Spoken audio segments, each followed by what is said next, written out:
everyone, welcome or welcome back to my channel and to Speaking Saturdays. Today we've got a brand new test, so let's get started. Part 1.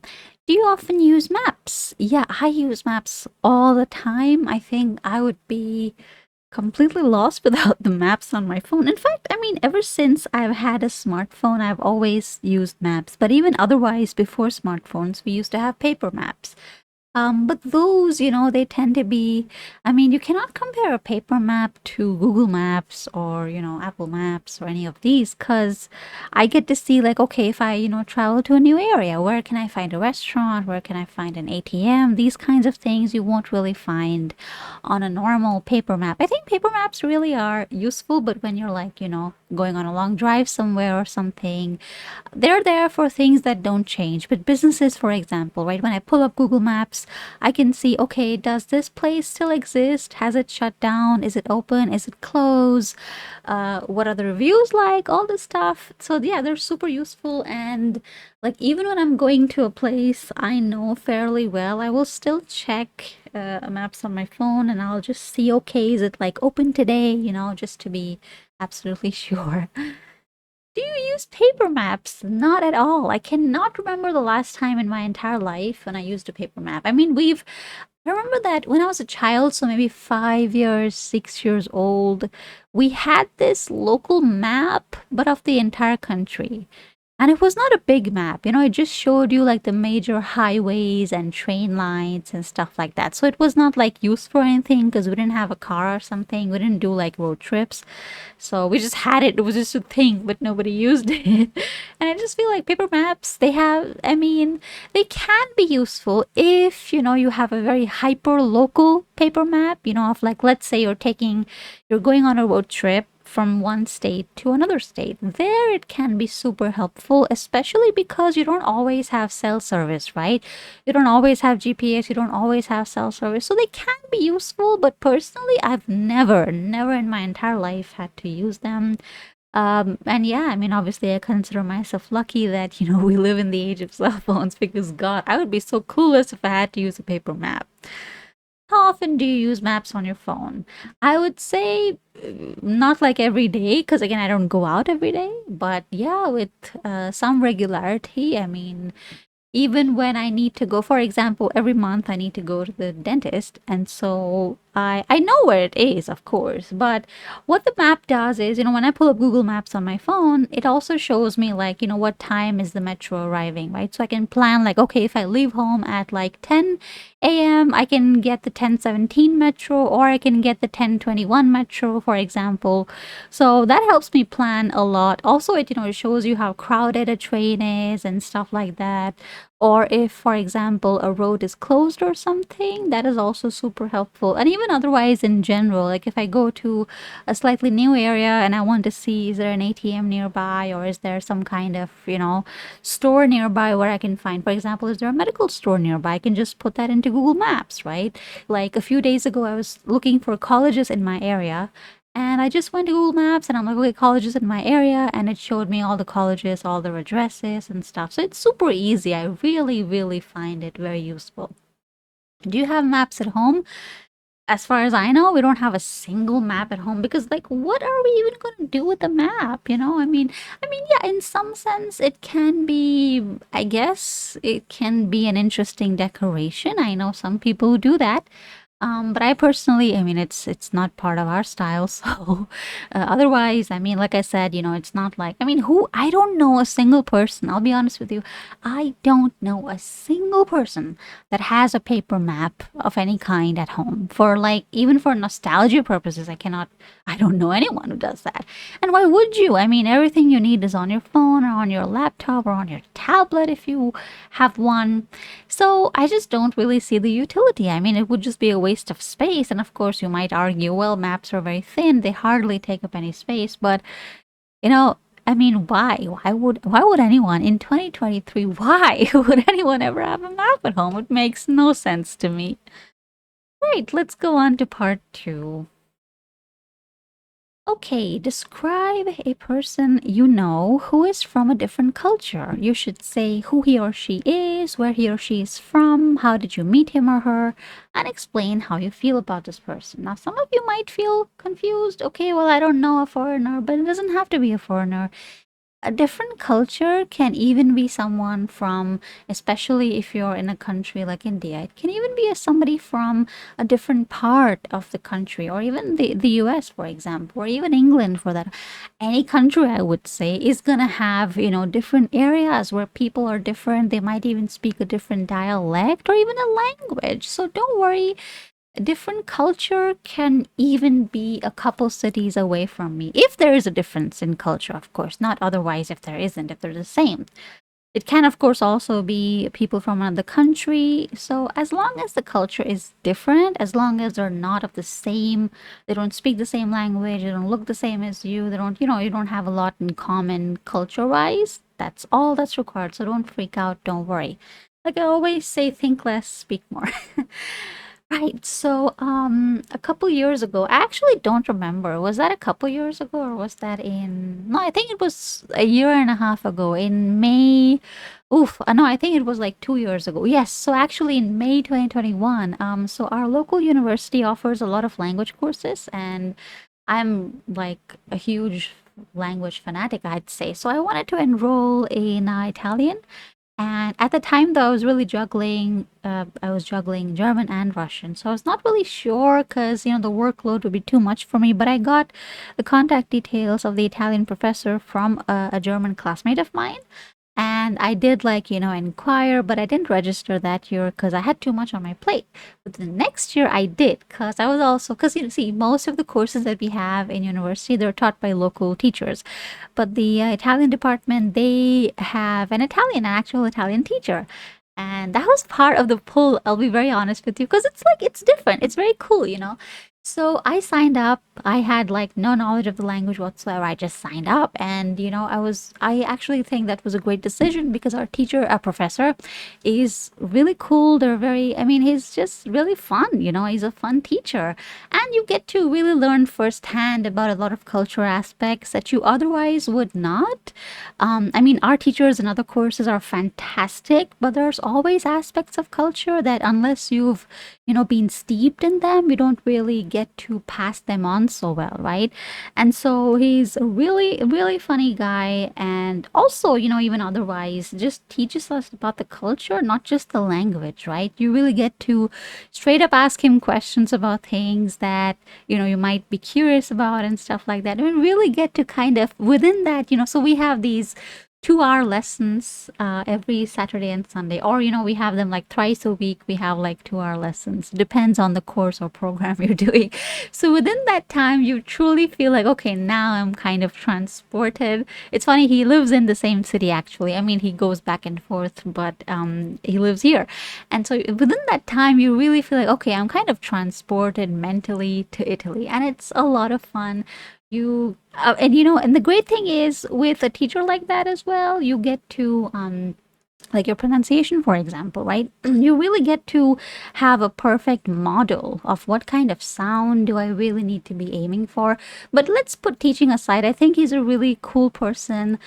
He's really fun, even though he's like, I don't know, he's of course elderly a little bit, but he's got a young spirit, I would say.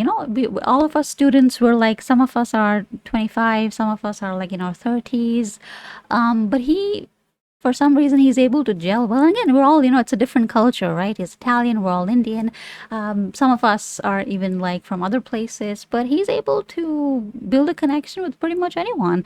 I find that very cool. And that is, a trait that I would also like to kind of, learn or imbibe in myself. But yeah, other than that, I think even otherwise, like even outside of the course, a lot of us students keep in touch with him just because he's a nice person to be around. Yeah. Right, then we'll go on to part three. What's the best way to learn about a foreign culture? Oh my God, this is like, this is such an open-ended question, because, like, for example, you could learn the language, but you could also just, maybe you don't want to learn a language, right? So there's always media, there's always TV, there's music, there's films, there's YouTube, of course. We are really spoiled for choice. It's not like, like 50 years ago, The usual advice that people would get is if you want to learn about a culture, you have to go to that country. Nowadays, not so much. I truly don't think that's the case because let's say you want to talk to, let's say you're learning French, you want to talk to French people, you don't have to fly to France. No, you can just go on to like Instagram, TikTok, Reddit, Facebook. You can join a community and you can ask people. It's like so easy to build connections nowadays. So we're very lucky in that regard. And also, of course, there's so much media online or any kind of music you want. I personally, when I was like ever since I was a child, I loved, foreign cinema, world cinema. It doesn't matter. I don't know the language. It's Persian, it's French, it's German, it's Italian, Polish, whatever. And we had subtitles. So I love watching, foreign movies. And then when I was a little bit older, when I was around 16 or something, I was introduced to the band Rammstein. And so I was listening to entirely music in a language I did not understand at the time, but that really kind of, it lit that spark. I wanted to learn the language, and today I'm almost at a B2 level. So that's really cool, you get to, there's so many avenues. You literally pick what you like. If you're a movie person, you go watch movies, for example. Nowadays, I'm really into French New Wave cinema. It's really good. You should definitely check it out. Also, there's this expressionism, super cool genre as well. You can tell I love film and art. So yeah, there's so many ways you literally, I mean, you are spoiled for choice, So I cannot say there's a best way because it depends on the kind of person you are. I personally love art. I love music, film, stuff like that. How can people get to know people from different cultures better, right? So there's often this idea that people have certain stereotypes and prejudices about, other people. It can even be people from a different state in your own country, right? But it's such a common thing for people to kind of be prejudiced. I think the best way that you can really get to know people nowadays, thankfully, we're very lucky. You can just go to a website, right, like reddit.com, and you can like post in that country's subreddit, and there'll always be people who, are ready to answer your questions and stuff. Or even like, if you really want to understand, there's, I think film is a great medium for kind of understanding the mentality, right, of a group of people. It's not 100% accurate all the time, of course, but it kind of, lets you know a lot about things, right? Because let's take a normal movie. It's gonna show, I'm not talking about a Hollywood blockbuster, okay? I'm not talking about some $1 million production. No, I just mean normal cinema that's not even in English, in their local language. You get to see, okay, what do people normal, like what kind of expressions do they use, right? What are the relationships between people like? What's their work styles like? Stuff like that, right? Or nowadays there's people making all kinds of reels, shorts, videos. This is what people do. Okay,